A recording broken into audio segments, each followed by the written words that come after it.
여러분 주보와 함께 설문을 받으셨는데요.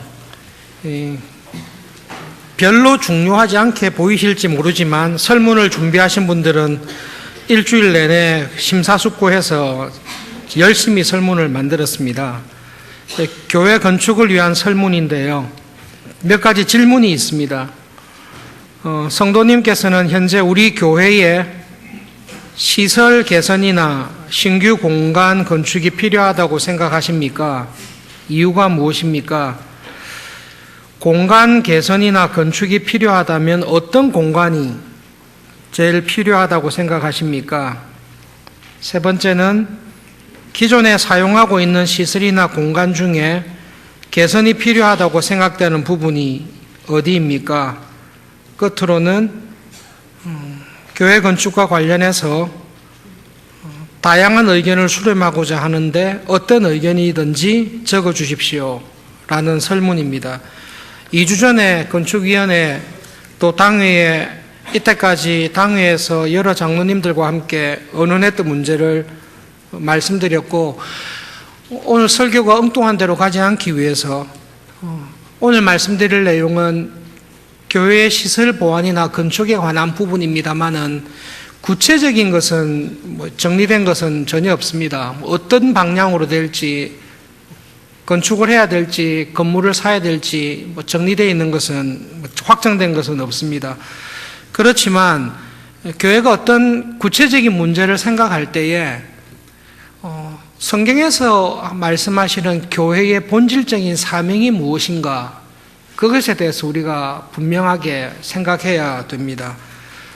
교회는 어떤 역할을 감당해야 되고 교회의 본질이 무엇일까, 예수님께서 교회에 원하시는 것은 무엇일까, 그것을 알고 그 이후에 그렇다면 보편적인 교회로서 우리 교회가 해야 될 일이 뭘까, 그 다음에는 조금 더 구체적으로 고신교단 교회가 1800개 정도 됩니다. 우리가 속해 있는 고신교단 교회가 1800개인데요. 조직교회, 장로님이 한 분이라도 있는 교회는 한 900개 정도 됩니다. 1800개 가운데 한 900여 개 정도가 장로님 한 분이 있는 조직된 교회이고, 거의 반 가까이가 장로님이 계시지 않는 미조직 교회입니다. 그런 1800개 되는 교회 가운데 특별히 종로 사가에 위치한 또 60여 년의 교회의 역사를 가지고 있는 서울중앙교회에 이 시대에 하나님께서 서울중앙교회에 주신 사명이 뭘까, 이것을 또한 생각해야 될 것입니다. 결론적으로 말씀드리면 짧은 시간에 이거 다 말씀드리기 거의 불가능합니다.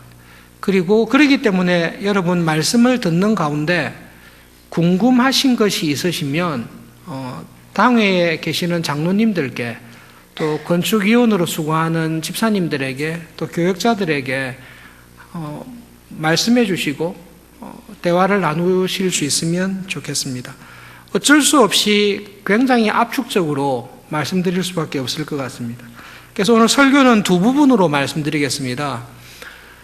교회의 본질적인 사명이 무엇인가, 이 땅에 있는 교회라면 어떤 일에 가장 먼저 관심을 기울여야 되는가, 그것을 에베소서를 통해 살펴보겠습니다. 두 번째로는 오랫동안 당회와 건축위원회에서 고민하고 정리했던 우리 교회의 시설 보완이나 건축에 관해 결정된 것들이 있습니다. 어떤 것이 결정되어 있는지를 말씀을 드리겠습니다. 그 다음 끝으로는 결정된 것을 들어보시면 어떻게 해야 될까 의논해야 될 것이 상당히 많이 있는데 어떤 부분에 대해서 의논을 하고 기도해야 될까, 그 부분에 대해서 말씀드리도록 하겠습니다. 첫 번째로 성경에서 말하는 교회의 본질적인 사명이 무엇인가라는 점입니다. 신약의 성경 가운데 에베소서는 교회가 어떠해야 될지를 가장 풍성하고 분명하게 가르쳐주는 서신서입니다. 교회의 머리 되신 예수님께서 교회의 사도로, 선지자로, 복음 전하는 자로, 목사와 교사로 직분자들을 교회에 주셨습니다. 교회에 직분자들을 주신 이유가 있는데 그것은 성도를 온전하게 하기 위해서 직분자를 주셨습니다. 여러분, 당회장 목사를 위해서 교인이 있습니까? 교인을 위해서 목사가 있습니까? 아주 간단한 질문인데요. 목사를 위해서 교회가 존재합니까? 교회를 위해서 목회자가 있습니까? 성경은 교회에 목사와 장로와 집사와 권사 여러 직분자를 주셨는데 주님께서 교회의 직분자들을 세우신 것은 성도를 온전하게 하기 위해서 직분자를 주셨다라고 이야기를 하고 있습니다. 우리는 목사님 말에 무조건 순종할 거니까 목사님 마음대로 하세요. 착한 마음인데요. 성경적인 것은 아닙니다. 오히려 성경은 목사님 마음대로 모든 일을 하는 것이 아니라 교인들이 그리스도인으로 장성하고 온전한 그리스도인이 되기 위해서 그리스도의 일꾼으로 목회자를 장로와 집사와 권사를 세운 것입니다. 이것은 모든 교회에 똑같이 주신 사명입니다. 그래서 교회가 해야 될 제일 중요한 사명은 우리 교회에 속해 있는 교인 한 사람 한 사람이 온전한 교인으로, 온전한 그리스도인으로 자라도록 돕는 일에 교회가 모든 힘을 다 기울여야 됩니다. 어느 정도까지 자라야 됩니까? 그리스도의 장성한 분량이 충만한 데까지 자라고 이제는 영적인 어린아이처럼 사람들의 속임수나 간사한 유혹이나 쓸데없는 가르침에 흔들리지 아니하는 영적으로 어린아이나 철없는 교인이 아니라 영적으로 성숙하고 장성한 교인이 되도록 교회는 모든 힘을 다 기울여야 됩니다. 아주 착하고 멋있게 생긴 사람이 솜사탕 줄 거니까 얘야 솜사탕 평생 맛있게 먹게 해줄 거니까 초콜릿 언제든지 사줄 거니까 내 따라와라 이렇게 할 때 그 초콜릿이 좋아서 따라가는 애들은 유괴당하기 쉬운데요. 그거는 애라서 철이 없어서 그렇습니다. 교인들에게 세상의 유혹이나 세상의 교훈이나 사회에서 여러 가지 풍조를 가지고 이렇게 가르칠 때 그 이야기를 듣고 그것은 믿음으로 사는 길이 아니다. 그것을 분별해서 믿음으로 살아갈 수 있는 성숙한 말씀의 기초를 둔 성숙한 그리스도인이 되어서 살아가도록 돕는 일이 그것이 교회가 본질적으로 해야 되는 일입니다. 여러분, 우리 교회가 주일 작년이 550명 정도 출석하는데요. 주일 예배에 의무로 참석하는 중고등학생하고 우리 대학부와 청년부에 있는 형제와 자매들을 빼면 작년이 300명 정도 됩니다. 많이 잡으면 300에서 330명 정도 되는데요. 영적으로 성숙한 그리스도인으로 쭉 자라는 문제에 있어서 우리가 작년이 300에서 330명인데 이 규모 속에서 우리 교회가 파송한 선교사님이 7분이 있습니다. 7가정이 파송 선교사고 후원 선교사님이 4가정이 있습니다. 300명에서 350명 정도 규모의 교회에서 이 정도의 파송 선교사님과 후원 선교사님이 있고 더하미와 선한손 사역이 있고 여러 가지 활동들이 있습니다. 전도와 선교가 교회에 참 중요합니다. 근데 여쭤볼게요. 교회가 전도하고 선교하는 것이 중요합니까? 교회가 교인 한 사람 한 사람이 교인답게 서는 것이 중요합니까? 어느 것이 더 중요합니까? 정답은 둘 다 중요해요. 이건 뗄 수가 없어요. 제가 목회를 올바르게 하는 게 중요합니까? 제가 남편으로서 아내에게 존경받는 남편이 되는 것이 중요합니까? 제가 아버지로서 자녀들에게 신뢰와 존경을 받는 아버지가 되는 것, 아내에게 인정과 사랑을 받는 남편이 되는 것, 교회에서 목회자로서 올바르게 목회를 하는 것, 어느 게 더 중요합니까? 다 중요합니다. 어느 것이 중요하지 않다 이렇게 말할 수 없습니다. 그런데 성경은 아내에게 사랑받는, 자녀들에게 신뢰와 존경을 받지 못하는 사람은 목사라고 세우지 말라라도 성경에서는 분명히 규정을 하고 있습니다. 교회가 선교와 사회봉사나 전도는 열심히 하는데 그 교회 안에 들어와 봤더니 그리스도의 장성한 분량이 충만한 데까지, 그까지는 안 되더라도 교회에 들어와서 가정을 들여다보고 삶을 들여다봤을 때 믿음으로 살아가는 모습은 전혀 없어요. 그런데 전도나 선교나 교회 봉사는 열심히 해요. 그 교회가 올바로 된 교회입니까? 여러분, 이건 시비를 걸기 위해서 이런 예를 드는 것입니다. 교회의 본질이 전도하고 선교하는 것입니까? 교회의 본질이 교회가 교회답게 교인답게 서는 것인데, 교회가 교회답게 서고 교인이 교회답게 서는 것은 전도하고 선교하는 일에 헌신하는 것입니까? 내 안에 그리스도의 형상이 온전하게 이루어지기 위해 싸우는 것입니까? 라고 했을 때 성경은 교회의 본질이 우리 안에 그리스도의 형상이 온전히 이루어지는 것을 훨씬 더 강조하고 있습니다. 그러면 목사님, 전도와 선교를 관심을 끊자는 말입니까? 이렇게 말귀를 알아들으면 설교를 못하는 거죠.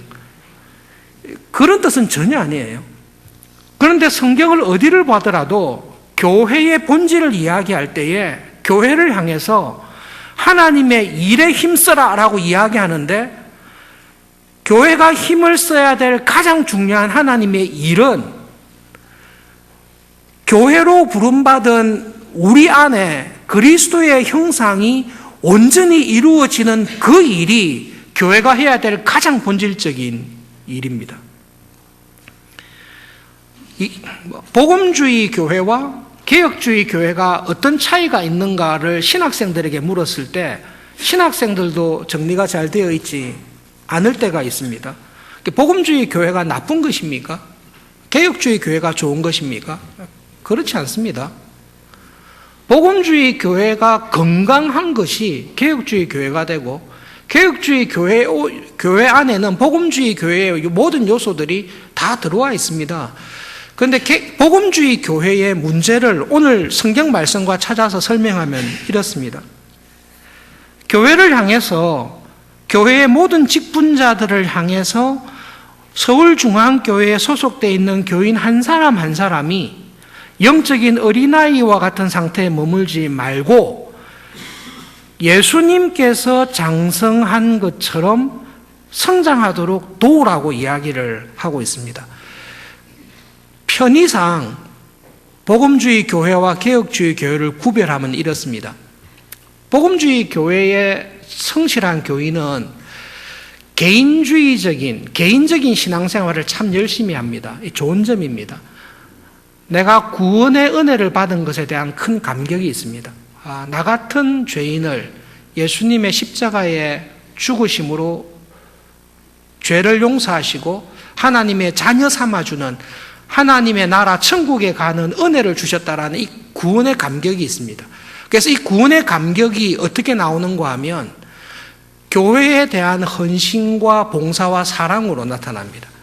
교회의 모든 일에 열심을 내고 교인들을 돌아보고 교회의 굳은 일을 다 봉사합니다.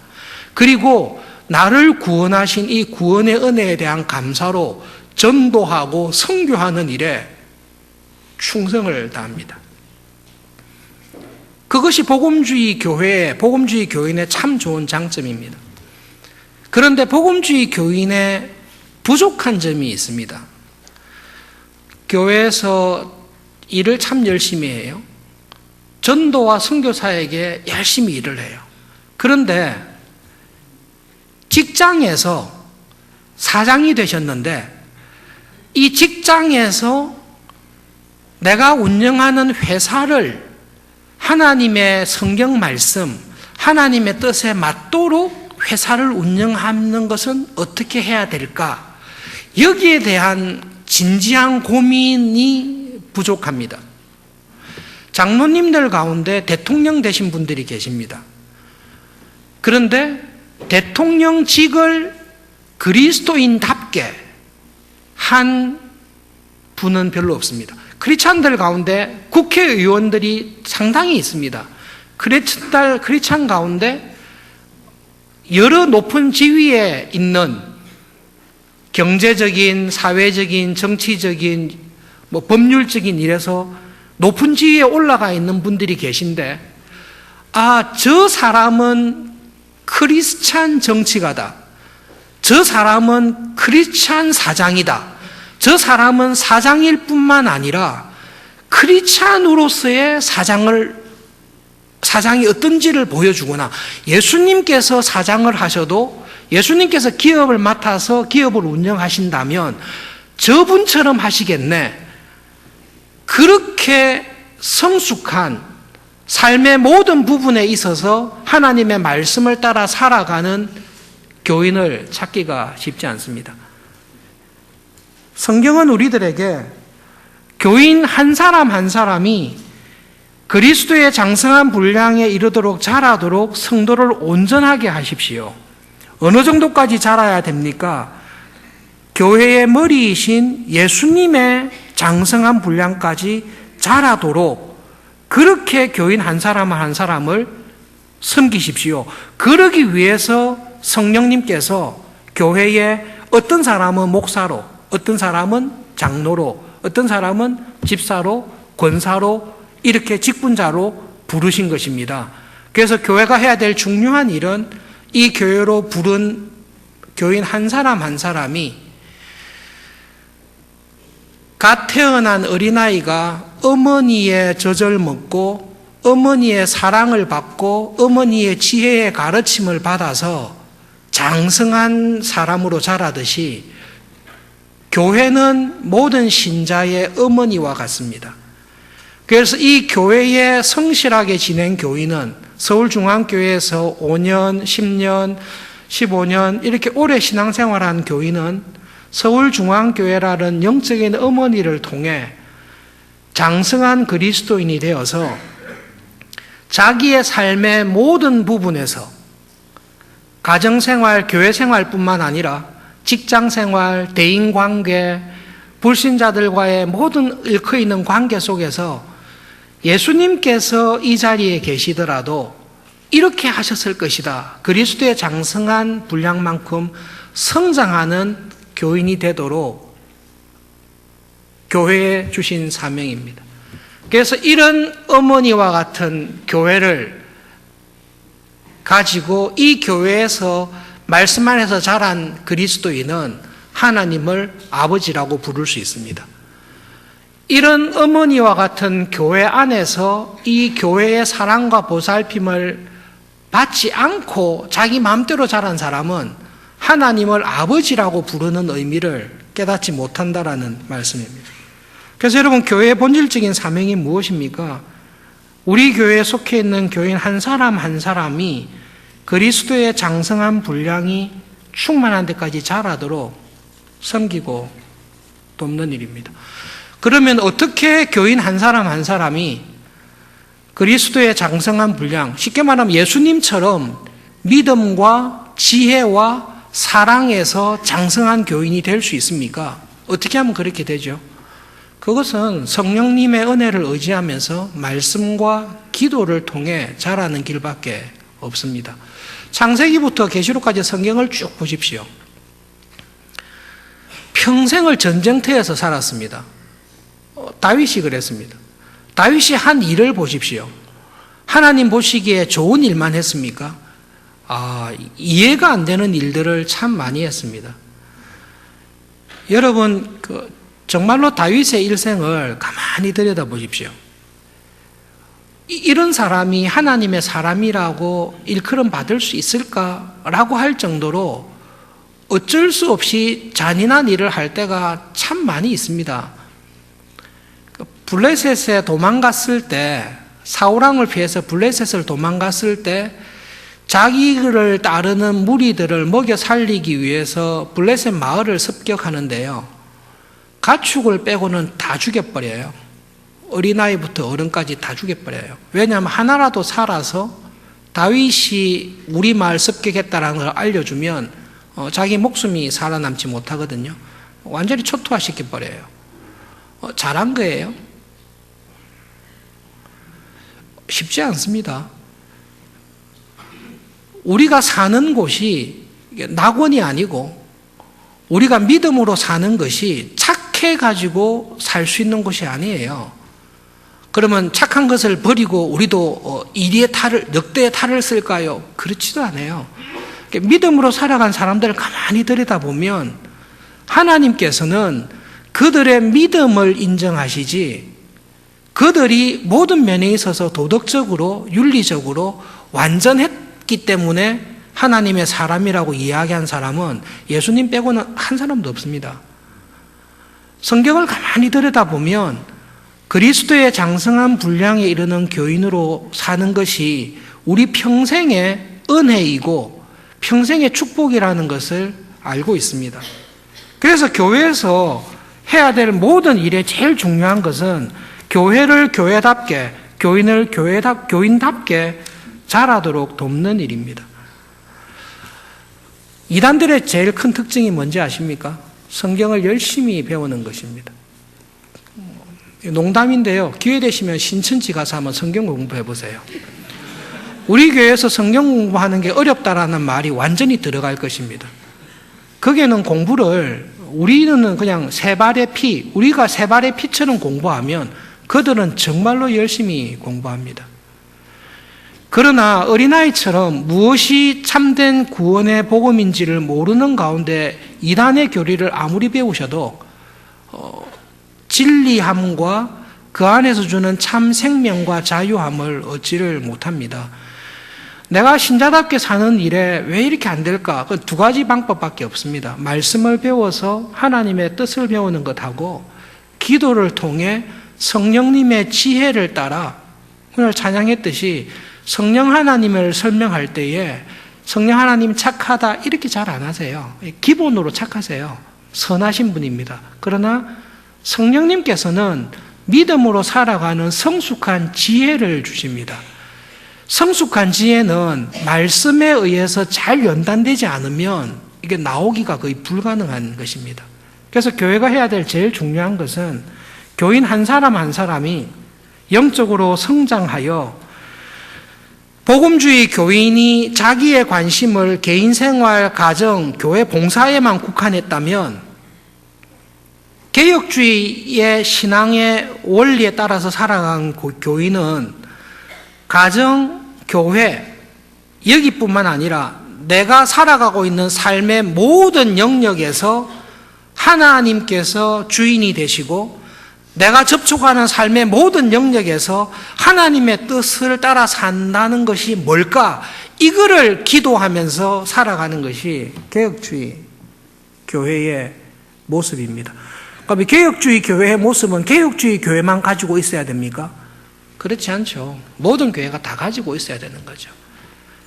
그런데 이것을 제한해 버려가지고 뭐 직장 생활 어떻게 하든 사회생활 어떻게 하든 사장으로 어떻게 하든 국회의원으로 어떻게 하든 그거는 뭐 상관없고 그냥 교회 봉사 열심히 하고 교회 헌금 많이 하고 전도 활동 많이 하면 그게 신앙인의 삶입니다. 이렇게 하면 교회가 부패하기 시작하게 되는 것입니다. 교회가 해야 될 제일 중요한 일은 이 일이고 교회가 어떤 시설이나 건축을 할 때에 우리 교회 크게 멋있게 지었어요. 이렇게 생각하는 사람은 우리 교인들 가운데 아무도 없을 것입니다. 뭐 당회 장로님들 가운데서도 우리가 많은 논의를 하지만 교회를 폼나게 지어보자 이런 마음 갖고 있는 분들은 아무도 없습니다. 우리 교회에 주신 사명, 특별히 우리 교회에 하나님께서 주신 은혜를 볼 때에 어디에 힘을 써야 될까? 둘째로는 지금 교회에 어떤 필요가 있기 때문에 이 일을 해야 되나? 그것을 고민하고 있습니다. 일부 예배가 말씀 전하는 것 때문에 너무 늦어졌는데 어쨌든 시간을 맞추도록 애를 쓰겠습니다. 교회 두 번째로 그러면 지금 교회에 자꾸 그 건축에 대해서 시설 보완에 대해서 하는데 꼭 필요한가? 그리고 당위에서는 지금 어떤 결정이 내려져 있나? 그것에 대해서 먼저 말씀을 드리도록 하겠습니다. 어떤 시설이나 건물에 대한 필요성이 먼저 있어야 되고 두 번째로 필요성이 있다 할지라도 어떻게 기본적인 정해져 있는 원칙이 뭐냐, 이런 부분들에 대해서 정리된 것을 말씀드리겠습니다. 일단은 그 필요성을 먼저 말씀을 드려야 될 것 같습니다. 정리된 것부터 일단 한 가지 이게 섞어가면서 말씀드리겠습니다. 1번, 교회 건물을 건축하거나 시설 보완한다고 할 때 지금 우리가 쓰는 이 본당 건물은 손대지 않기로 결정은 되었습니다. 수십 년 전에 우리 교회를 다른 데로 옮길 수 있는 기회가 있었는데요. 지금은 여러분 우리 교회는 이곳에서 다른 곳으로 안 옮기기로 했고 못 옮깁니다. 못 옮기는 이유를 말씀드리면 사대문 안에 우리 교회가 있고 뒤에 종묘가 있기 때문에 우리 교회가 가지고 있는 땅을 다 팔아도 서울 시내 안에 있는 곳으로 옮길 수 있는 돈이 안 됩니다. 그래서 고민 안 하셔도 됩니다. 그거는 불가능합니다. 만약에 여러분들께서 좋다, 어떤 돈이 들어도 그 돈을 모아서 서울 시내에 있는 다른 지역으로 옮기자 하면 제가 개인적으로 반대하고 싶습니다. 저는 그렇게 많은 돈을 교회 건물을 이동하는 데 쓰는 것은 저의 개인적인 신앙 양심하고는 좀 안 맞습니다. 장로님들도 많이 동의를 하시는 부분인데, 여러분 우리 교회를 팔고 서울 시내로 옮기면 교회가 앞으로 최소한 10년 이상 이게 건물을 옮긴 것에 대한 빚 갚는 거라고 헌금을 다 써야 되는데, 그거는 당회원들, 장로님들 가운데 아무도 저도 동의하지 않습니다. 그래서 교회 건물을 정축이나 보완할 때 이 본당은 건드리지 않습니다. 만약 이거를 허물고 다시 짓지 않습니까? 그러면 이렇게 종묘 문화재에 걸려가지고 이 높이도 지을 수 없을 뿐더러 이게 거의 불가능합니다. 그래서 당회에서 안전 진단을 했습니다. 지금 있는 이 본당 건물을 얼마나 쓸 수 있냐라고 했을 때 향후 20년 동안에는 무너질 위험은 없을 것이다. 처음 지으실 때 선배님들께서, 우리 교회 선배 장로님들, 교역자들께서 상당히 튼튼하게 지어서 시급하게 보수해야 될 부분은 한 군데 정도 있긴 하지만 급하지는 않고 이 건물은 건드리지 않기로 했다. 이 건물은 건드리지도 않아야 되고 건드려도 우리가 옮길 수가 없습니다. 그런 점에서 교회 건축을 위한 설문인데요. 이 교회 건축을 안 하기로 했고 우리가 하는 것은 시설 보완이기 때문에 사실은 건축이다 이렇게는 좀 맞지는 않는 것 같습니다. 그리고 의논된 게 있습니다. 하나님께서 서울중앙교회에 은혜를 주셔서 우리 교회가 작년 출석이 주일날 한 550명 전후가 됩니다. 그래서 작년 교인이 만약에 주일 예배 출석이 1000명이 되면 어떻게 할 것인가? 우리 교회의 1부와 2부 예배를 드리는데 앉을 수 있는 자리를 꽉 다 채우면 700명이 예배에 참석할 수 있습니다. 근데 1000명이면 이미 늘어나잖아요. 그러면 어떻게 합니까? 그래도 교회는 건축은 안 하기로 했습니다. 아까 말씀드린 이유로 안 하기로 했습니다. 만약에 장년이 많아지면 우리 교회는 분립 개척하는 것이 현실적인 지혜로운 방법이라고 생각합니다. 결의한 것은 아닙니다. 그러나 그런 공감은 있습니다. 우리 교회가 장년이 늘어날 때까지 늘어나서 잘 되면 700명 정도가 될 텐데 그 이상 늘어나면 수용이 안 되면 지혜롭게 분립 개척하는 것을 생각하는 것이 옳지, 건물을 다시 짓는 것, 이것은 경제적인 비용도 그렇고 교회의 본질과 관련할 때에 1000명에 되는 교회를 하기보다는 건강한 300명에서 500명 정도 되는 규모의 교회로 가는 것이 더 지혜롭겠다라는 공감대는 있습니다. 교회가 그렇다면 지금 당장 시급한 보완해야 될 게 뭐냐? 그것은 에베소서에 읽은 대로 서울중앙교회에 주신 은혜와 책임, 사명이 뭐냐? 이거하고 많이 연결이 됩니다. 9년 전에 서울중앙교회에 하나님께서 은혜 주셔서 부임해서 섬기는 가운데 저는 여러분 몇 년 되지 않아서 하나님께서 왜 저를 서울중앙교회로 보내셨는가는 어렵지 않게 정리가 됐습니다. 여러분들 혹시 기회가 되시면 한두 달 정도 주일 다른 교회, 서울에 있는 또 전국에 흩어져 있는 고신교단 교회를 한번 쭉 방문해 보실 기회가 있으시면 서울중앙교회에 하나님이 주신 특별한 은혜와 책임이 뭔지는 쉽게 발견할 수 있습니다. 여러분, 지금 대학부 청년부 출석하는 인원이 80명, 90명 정도 되거든요. 청년들 같은 경우는 주일날 직장에 나갈 수밖에 없는 상황이 있어서 로테이션 하면서 빠진다고 들었는데요. 재적이 한 100명 정도 됩니다. 대학부도 청년부도 재적이 100명 됩니다. 그 학생들이 쭉 출석하고 있습니다. 그러니까 작년 출석 가운데 500명, 550명 출석하는데 대학 청년이 200명 정도 되거든요. 조금 기형적인 교회입니다. 그리고 하나님께서 왜 서울중앙교회에 이렇게 젊은 학생들을 많이 보내셨는가는 여러분들은 익숙하실지 몰라도 이거는 하나님께서 교회에 주신 특별한 은혜입니다. 서울중앙교회는 과거로 옛날부터 대학생들이 많이 있었던 교회였고, 고신교단 역사상 정확한지 아닌지는 모르겠습니다만 고신교회 역사상 학사관을 만든 첫 번째 교회이지 않을까라고 생각이 됩니다. 고신교단이 보통 부산 경남 지역에 밀집되어 있습니다. 그래서 고등학교를 졸업하고 서울로 진학한 대학생들은 서울중앙교회로 많이 모여들었습니다. 서울에 고신교단 교회가 많지 않기 때문에 갈 수 있는 교회가 몇 개 안 됩니다. 저는 서울 서문교회를 왔었고 또 많은 형제와 자매들이 서울중앙교회에 왔습니다. 그리고 서울중앙교회에서 신앙생활을 하는 가운데 많은 사람들이 이 교회에서 신앙적인 훈련을 받았고 지금 건축을 하는 위원들로 이 교회에서 학사관을 졸업해서 신앙생활하면서 이 교회의 중진으로 자라고 서 있습니다. 저의 신앙생활을 돌아볼 때에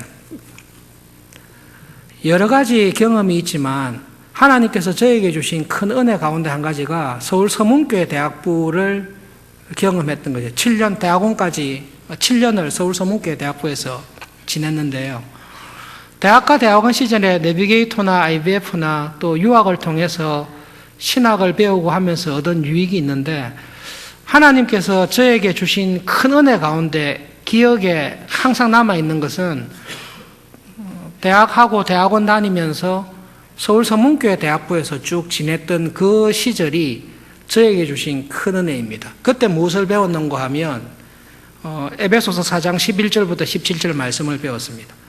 내 삶의 모든 부분에서 그리스도께서 실제적으로 왕이 되시는 것, 그것이 신자의 삶이다.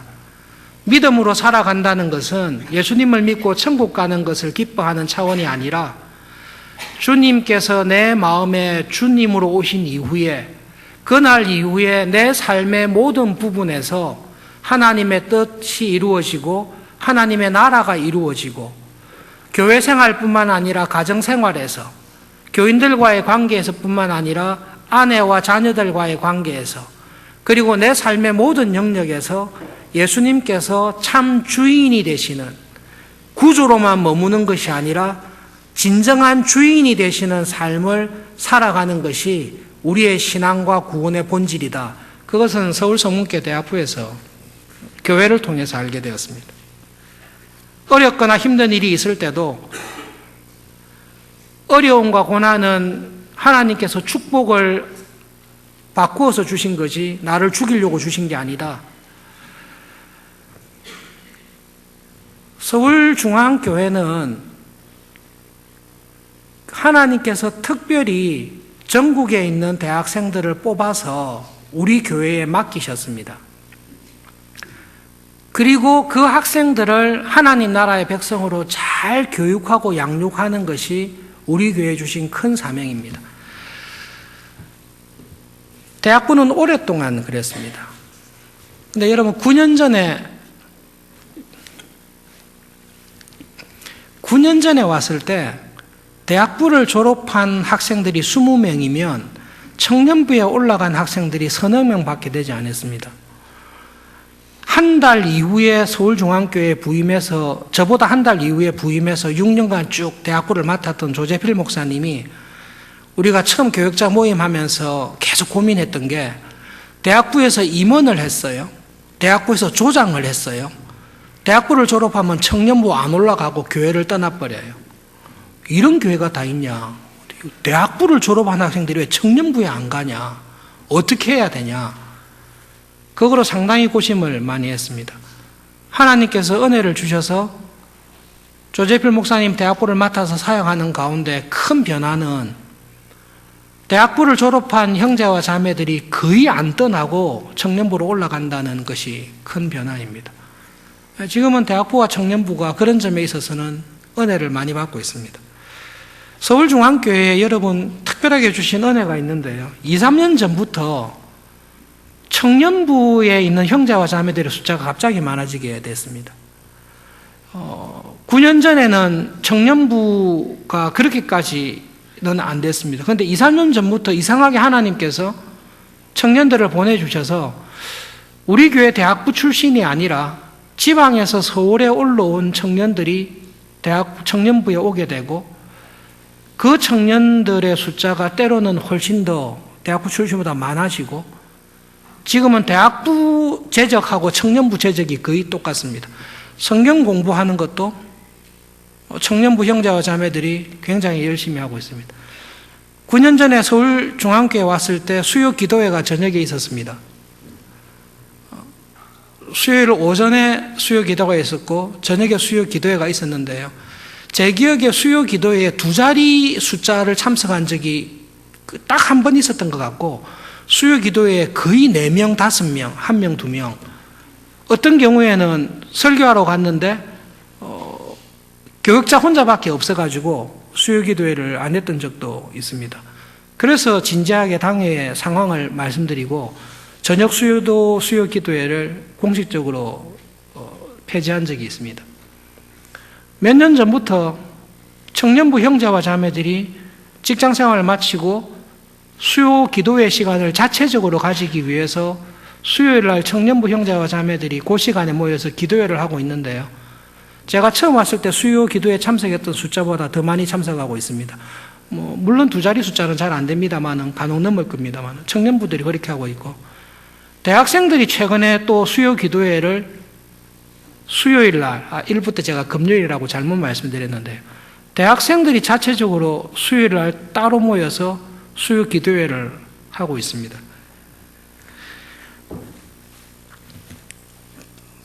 교회가 해야 될 중요한 일이 하나님의 말씀 안에서 내 삶의 모든 부분에 하나님의 나라와 뜻이 이루어지기를 위해서 싸워나가는 이런 교인들이 계속 자라는 것. 그래서 이런 교인들이 삶의 모든 부분에서 하나님의 자녀답게 살아가는 모습을 보이지 않습니까? 그게 전도입니다. 로마가 뒤집어진 거는, 로마 제국이 기독교에 의해서 뒤집어진 거는 교회가 전도하자, 선교하자 이렇게 해서 뒤집어진 게 아니라 1, 2%, 5%도 안 넘을 거예요. 그 크리스찬들이 자기가 있는 삶의 자리에서 그리스도인답게 살자, 그렇게 살아갈 때에 하나님께서 그 교회를 통해 은혜를 주십니다. 전도와 선교는 열심히 하는데 그 사람의 가정과 사회생활과 직장생활을 돌아봤더니 전혀 달라요. 그러면 은혜가 되는 게 아니라 환멸이 느껴지죠.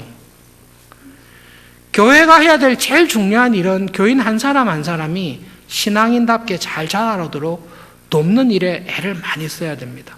그러기 위해서 교회가 열심히 말씀의 은혜를 받아야 됩니다. 여러분, 성경을 지식을 아무리 쌓아도 사람 안 바뀝니다. 그러나 성경을 통해 성령 하나님의 은혜를 경험하면 인격과 삶이 바뀌게 되어 있습니다. 그것이 교회의 본질적인 사명입니다. 교회가 여러 가지 면에서, 우리 교회는 여러 가지 시설이 다 만족스럽지 않냐, 우리가 우리 교회를 사랑하기 때문에 잘 못 느끼는 상황인데요. 당회에서 여러 번 이야기한 것, 정리된 것들 가운데 좀 같이 나누고 싶은 게 이겁니다. 대학부나 교육시설, 여러 가지 공간 가운데 일단은 우리 교회에 많이 부어주신 청년들과 대학생들을 놓고 볼 때에 그 공간은 좀 문제가 있습니다. 성김이 교육을 한번 대학부실에서 한 적이 있습니다. 본당에 일이 있어가지고 바꿨는데, 여러분 대학부실 한번 내려가 보시면 여러분의 자녀들이 그쪽에 있다고 하면 대학부실이 좀 바꿔줬으면 좋겠다라는 생각이 들 정도로 밀폐되어 있습니다. 그리고 비 많이 오는 여름철에 대학부실 한번 내려가 보십시오. 조금 심하면 곰팡이 냄새가 확 나고요. 그 침수가 되면 관리집사님, 조집사님 굉장히 수고하시는데 아무리 퍼내도 해결이 안 될 정도로 습기가 차 있습니다. 그리고 지금 대학부실은 우리가 오랫동안 써서 그렇지 건축을 잘 아시는 장로님들 또 이야기를 들어보면 저쪽은 이제 지하이기 때문에 사람들이 모여서 집회할 수 있는 공간은 사실은 아닙니다. 그래서 시설 보완이 좀 시급합니다. 우리 교회의 오래된 감사의 제목 가운데 한 가지가 학사관인데요. 이 학사관은 신축 건물에 있어서 그런 대로 괜찮습니다. 그렇지만 지금 대학에서 제공하는 기숙사 건물과 비교할 때 이 학사관도 그렇게 자랑할 만한 시설은 아닙니다. 그러나 대학생들 워낙 착하고 또 시설이 그런 대로 괜찮고 해서 지내는데요. 정말로 죄송한 것은 남학사관인데요. 남학사관은 좀 많이 어렵고 안 좋습니다. 최근에 있었던 일이고 지금도 있는 일입니다. 남학사관에 입사하기로 결정을 해서 왔습니다. 보통 생활이 어려운, 경제적으로 좀 학사관에 지낼 필요가 있는, 또 학사관이 좋아서 이렇게 들어오는데 어머님께서 학사관 입사하기를 하고 짐을 들고 아들과 함께 남학사관에 왔습니다. 남학사관을 봤어요. 정말로 죄송합니다. 여기에는 아들을 둘 수가 없을 것 같습니다. 해서 입사 안 하고 다른 곳으로 갔어요. 그럴 때 이제 학사관 담당했던 집사님이나 저희들도 죄송합니다. 충분히 이해합니다. 우리가 빨리 시설을 좀 보완했으면 좋겠습니다. 그런 부분에 있어서는 교회가 시설을 보완해야 될 필요가 있습니다. 학생들을 위해서만, 대학생들과 젊은이들을 위해서만 시설 보완이 필요합니까? 그렇지는 않습니다. 이것은 어르신들도 느끼실 거고 특히 젊은이들은 더 많이 느끼실 텐데요. 우리 교회에서 대학부와 청년부를 졸업하고 우리 교회에서 결혼한 커플이 있습니다. 우리 교회에서 대학부 군대 갔다 오고 청년부 지나고 했으니까 우리 교회 한 10년은 지냈고 자기에게는 서울중앙교회가 고향 같은 교회일 겁니다. 근데 결혼을 하고 난 다음에 문제가 생겼어요. 결혼하고 난 다음에 점심을 먹고 난 다음에 갈 곳이 없어졌어요. 직접 제가 이야기를 듣게 됐는데 대학부실 가려고 하니까 졸업한 지 오래됐고 청년부실 가려고 하니까 결혼했는데 청년부실 내려갈 수도 없고 막상 점심을 먹었는데 교회에서 같이 앉아서 이야기할 공간을 찾아보니까 혹시 식사하고 난 다음에 만나서 성도의 교제를 나누기 위해서 앉을 만한 공간 찾으면 우리 교회 지금 있습니까? 한 곳이 있습니다. 건너편에 1, 2 커피숍이 있는데요. 전부 다 거기 갑니다. 그래서 그 형제가 목사님이 진짜 당황했습니다. 10년 이상 이 교회를 다녔는데 주일날 와서 부서를 빠지고 나니까 교제할 수 있는 공간이 없습니다. 그래도 그 교회는 우리 교회 매주 옵니다. 왜냐하면 딴 데 갈 데가 없으니까. 그런데 우리 교회는 지금 우리 교회는 시설이 주는 메시지가 있는데 우리 교회를 처음 방문한 사람들은 우리 교회는 별로 환영하지 않습니다. 당신들을 위한 공간은 전혀 없습니다. 이 메시지를 우리 교회는 지금 주고 있습니다. 그래서 우리 교회는 30대나 40대나 50대나 처음 우리 교회를 방문해서 우리 교회 교인으로 지내려는 사람을 위한 시설이나 배려는 우리는 없습니다. 우리는 그 관심 없습니다. 여기에 대해서 개의치 않는 사람은 우리 교회 와도 좋지만 당신들을 위한 공간은 우리 교회는 별 관심이 없습니다. 우리 교회의 건물이나 시설 자체가 그 메시지를 강하게 주고 있습니다. 연초에 재직 수련회가 있었습니다. 남자 집사님은 재직 수련회에 관대에서 참석했고 여자 집사님이 아이를 안고 있었는데요. 4시 반쯤 5시쯤 마쳤습니다. 그런데 아이를 안고 있는 여자 집사님이 울면서 남편에게 이야기했어요.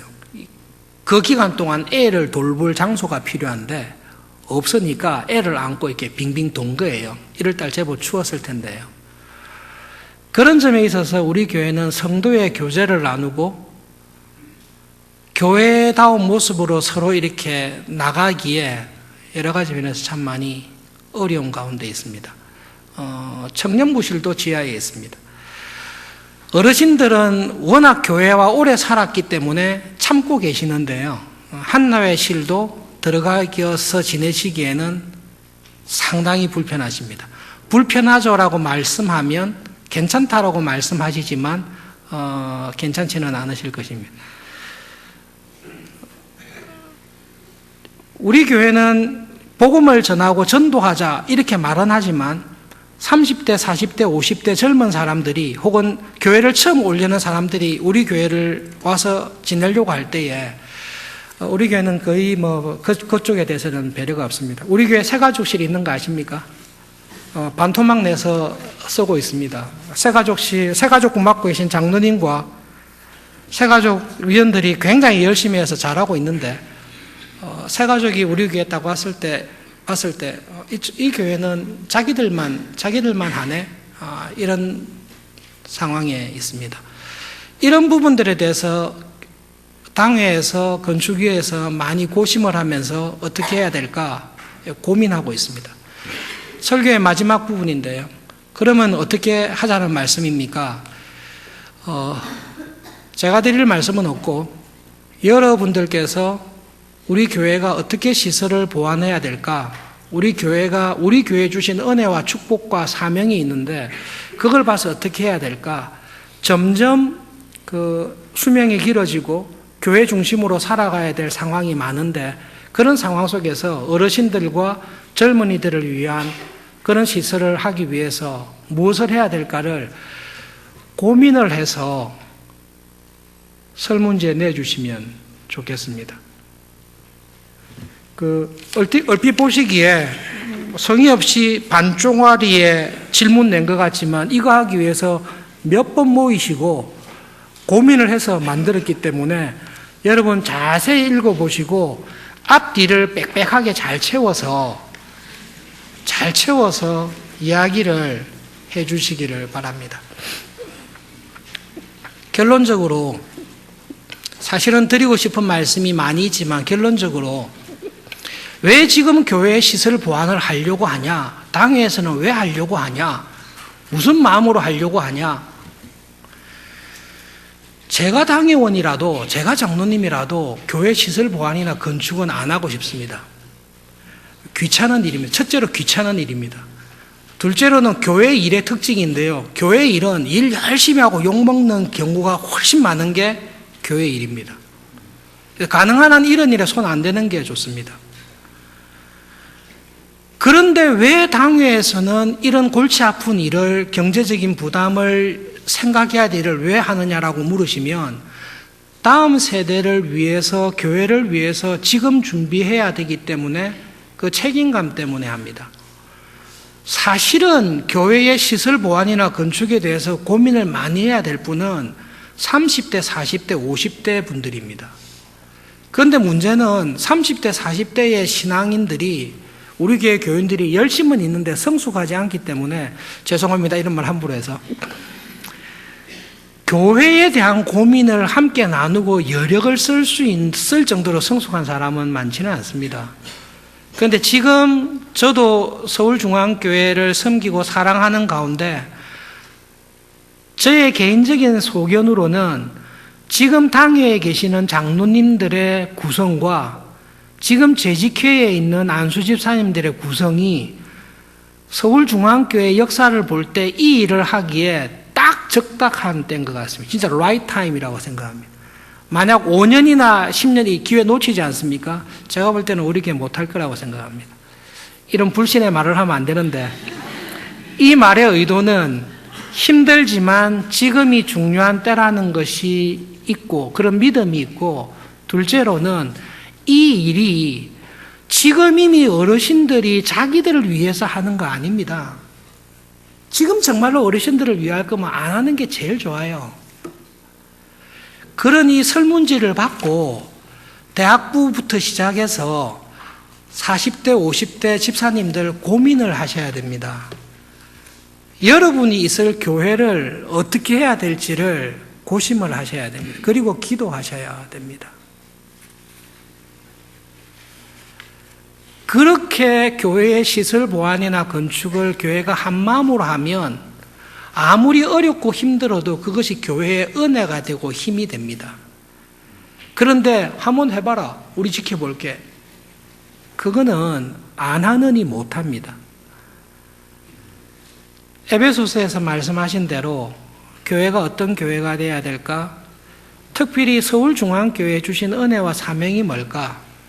기도하고 고심하는 가운데 이번에 한번 손을 대면 어떻게 될지 아무도 정해진 게 없습니다. 건물을 구입하게 될지 공사를 하게 될지 어떻게 해야 될지 정해진 거 하나도 없습니다. 몇 가지 정해진 거 있어요. 본당은 안 건드린다. 숫자가 많아지면 우리는 분리개척적으로 가는 것이 장로교회다운 개혁교회다운 교회를 더 이루기에 좋지 않을까. 그 정도로 저희들이 생각을 하면서 기도하며 하나님의 인도하심을 구하고 있습니다. 함께 기도하시면서 교회의 본질과 실제적인 일들을 잘 감당할 수 있도록 성령님의 도우심을 경험하는 그런 기회가 되면 좋겠습니다. 기도하겠습니다.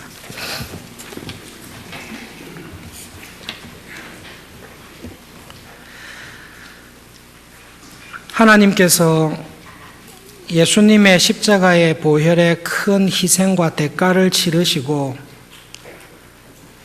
교회를 이 땅에 세우신 것을 기억하며 하나님 아버지 감사합니다. 서울중앙교회의 역사를 믿음의 눈으로 돌아보게 해 주십시오.